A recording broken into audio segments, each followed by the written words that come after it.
I have 624 individual cards, 74% of all Super Nintendo USA releases. There's also some obscure peripherals. 11, 12, 13, 14. One of the things I always like to get was ridiculous and crazy controllers. Yeah, this looks like Harvest Moon. 6 Space Invaders games. Super Noah's Ark 3D. These are super collectible nowadays. I think it's like a Game Genie. JuntSNES, JuntSNES. JuntSNES.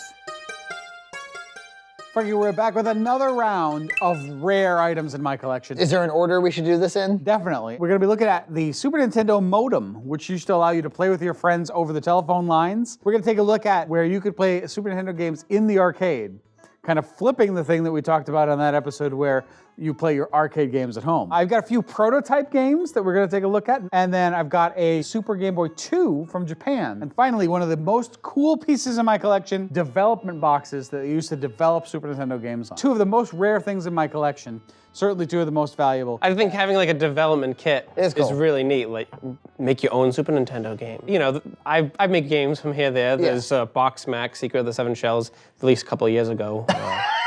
I took it off Steam because nobody wanted to play. It's really all your faults. Yeah. So why don't we start off with the Super Game Boy 2? It looks a lot like the regular Super Game Boy, except it's this cool blue translucent plastic. The Super Game Boy was very popular, but they couldn't play with their friends. The Game Boy, if you remember, has a port on it which lets you hook up with the link cable to play with somebody else. I never did that as a kid, never once. However, in Japan, it was huge. I didn't really see it take off that much until there were Game Boy Colors and Pokemon. Is the idea that you would have to have a friend come over with their own Super Nintendo and their own Super Game Boy 2? Or their own Game Boy. Yeah. Okay. The only reason this exists is because they wanted to add the link port. Okay. So that you could do just that. Player 1 is up on the TV screen, and then Player 2 has a Game Boy? Player 2 has a Game Boy. The cooler thing would have been to somehow convert certain games into 2-player games.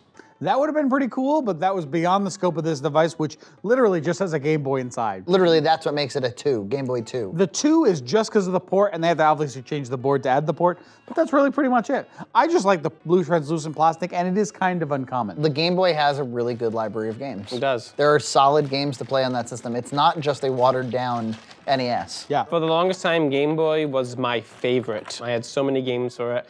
I remember doing chores at my grandparents' house and getting paid like $10 and every couple of weeks, along with allowance, I could buy myself a new Game Boy game. I never had like allowance as a kid, so I only ever had 4 Game Boy games. But Keith makes a good point, which is that like the games were cheaper. And if you had a Super Nintendo with a Super Game Boy, you can now play that on the TV. Yeah. Play it, pretend it's like a real game. Yeah, you've essentially bought yourself a new Super Nintendo game. Yeah. Or you could pretend you did. You know when I played the Game Boy the most was when my mom had to go to the hair salon to get her hair cut. And you'd have nothing to do but wait. And there was so much waiting. Yep. Like especially on car trips. My dad was frustrated I wasn't looking out the window at all the cool shit. He's like, look at these mountains. And I'm like, no, look at these mountains. Look at this. Mario. Look at Mario Land 2, 6 golden coins. Unlike in the US, Super Nintendo items are not particularly valuable in Japan. So there's new ones of these floating around in Japan at junk shops, Japanese junk shops. And you can still get these for about the same price I paid for this, which is about 40 bucks, 40, 50 bucks. You can get one new. What I've got here is a JAMA arcade board for a Super Nintendo. This is a full Super Nintendo, but it's compatible with arcade machines where you just plug in this board and this is now a Super Nintendo coin-op. The games came on not with regular cartridges, but rather with these big, long connectors. They released about 14 games. I have 3, F-Zero, Super Tennis, and Super Mario World, which are the 3 launch titles. This board came out at the same time as the Super Nintendo, and it was really meant to promote the Super Nintendo to get you to buy one. Super Mario World, am I gonna have to play it with a joystick and arcade buttons? They came with controllers on flex bends. Okay, okay. Like what you would see at like a store when they're demoing a game. It's that same thing. And it also came with a bunch of graphics to make the cabinet look cool. So these just basically plugged in right here. Not entirely useful, but an interesting piece of Super Nintendo history. Yeah, it's interesting. Next, I want to take a look at an area that I don't have a lot of in my collection, which is prototypes. Even at the time I was building my collection, there was an insane hype around prototype games. The reality of the situation is that almost all prototype Super Nintendo games are the exact same version as the one that was released to the public. These games that people call prototypes were actually review copies sent to journalists. Kind of a misnomer. There are definitely prototypes out there of games, but those are tremendously rare. This is TKO Super Championship Boxing. This looks pretty prototypey. It's got this Nintendo label on it that's clearly not production. And if you open it up, it actually has a board in it that looks like this that has socketed chips on it. After the games were done developing, they would just program up some chips, send them out to game reviewers. The game reviewers were all supposed to return those cartridges. Sometimes they didn't. And that's how we got all those prototypes around. But they're not really prototypes, they're just demo cartridges. I have 2 American ones, which are these 2, and then 1 from Europe. And a few have had different copies of games, like different versions, and fewer still have had unreleased games on them. But those are outrageously rare. They were rare even at the time of this. This is a pinball review copy, and I have no idea what this one actually is. This is another kind of quick one. This is the X-Band Super Nintendo modem. Came in this totally cool purple case. I like it. It is neat. Oh, is that lock-on technology? It is. More pastors. We have this great idea for a new game called Sonic and Knuckles. Plus, it has new technology. Lock-on technology. It's revolutionary. You would plug this into your Super Nintendo, plug in a game, a supported game. Not all games were supported. Notably, Mortal Kombat 3 was supported by this. You connect up your phone line right over here. I think it has a UI. I think it has an interface. It does have like a cool 90s guy there. There's a lot of good ideas with these weird accessories, but the technology just wasn't widespread enough. A little switch that we don't know what it does. I think it's pulse versus tone dialing. If you would like to connect the X-Band network, make sure the switch is down. If you'd like to play a game without using the X-Band network, move the switch up. Oh. There we go. I have never ever plugged this in before, and I've also never even watched this intro. It's got a game in it. That's a WWF game. All right, new player. So you have to create an ID, and you can log into their system. Ahead of its time. Yeah. Probably why it was Totally not was. adopted. I mean, by 98, Keith and I were playing PC games online together. But in '94, you probably weren't. This interface is super 90s, isn't it? I like the green border. Don't have to use your real name. Make up something like Thrasher or Electric Ninja. Or Slayer. Ooh, I could choose a character. That guy's scary. There's quite a few of them. There's downright a lot of them. There's a trash head. There's a huge number of them. You can also create a taunt. They had a mailbox so you could send people messages. And this was available in the United States. Yeah.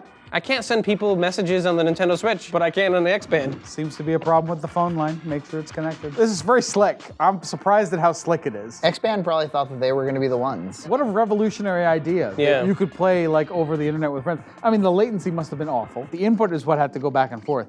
So to try to keep your copy of the game synchronized with their copy of the game, that's insane. Yeah. How could it possibly work? I mean, they didn't do a very good job with like Wii. Never mind X-Band, but Yeah. it is a pretty slick looking product. And I'm pleased that it works. So much of this show has been actually seeing, for me, the first time this stuff working. It's pretty cool. This is another one of the rarest pieces in my collection. I have 3 of these boxes, this exact box. These are development units that people would buy from Nintendo for rather obscene amounts of money to be able to develop games. A lot of people made third-party console development kits that were a lot cheaper than this. This was the premium one. Is this what a major software developer would have used? Yes. In fact, this one is from Squaresoft. It's still got the Squaresoft property tag on it. So, do you think maybe Final Fantasy IV was developed with that very unit?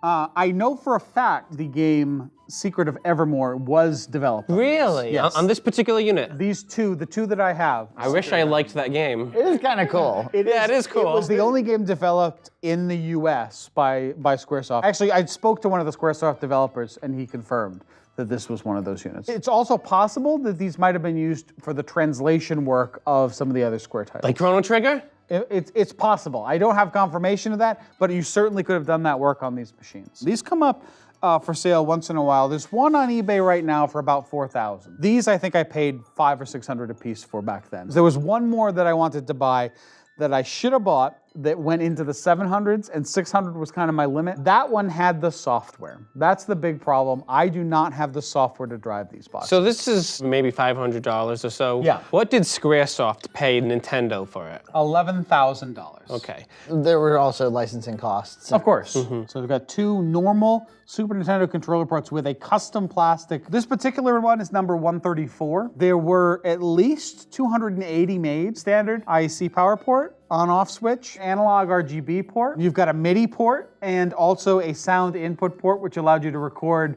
sound samples for your music. You've got 2 SCSI ports, SCSI in, SCSI out. You'd hook this back up to your PC computer, and a standard Super Nintendo multi-out port. Is it a fully contained Super Nintendo? It is, but you notice it does not have a cartridge slot. This is structured in a layered board system. This has the circuit that actually allows you to load stuff into the cartridge board, socketed with tons of RAM chips, static RAM chips. You download your game data in, and then you could start executing it. This one also happens to have a DSP-1 board, the chip used in Mario Kart for the additional math. It has a board which adds that functionality in so you can test that. And it also has 2 more boards which are designed to support the creation of music and sound. So the musician would develop on this too? Yep, if you wanted those speech samples, you would record it into this machine, it would digitize it, you could add it into your game. Cool. This has a dedicated CPU on it itself, it's an NEC V20. Its function was to just control this system for running games. It's an in-circuit emulator, so it can pause the CPU at any frame to take a look at what the registers are. Well, how do you load it? There's no hardware component? If I had the software, I'd build a PC that could drive this, which would be a 1992 era, probably 386 PC.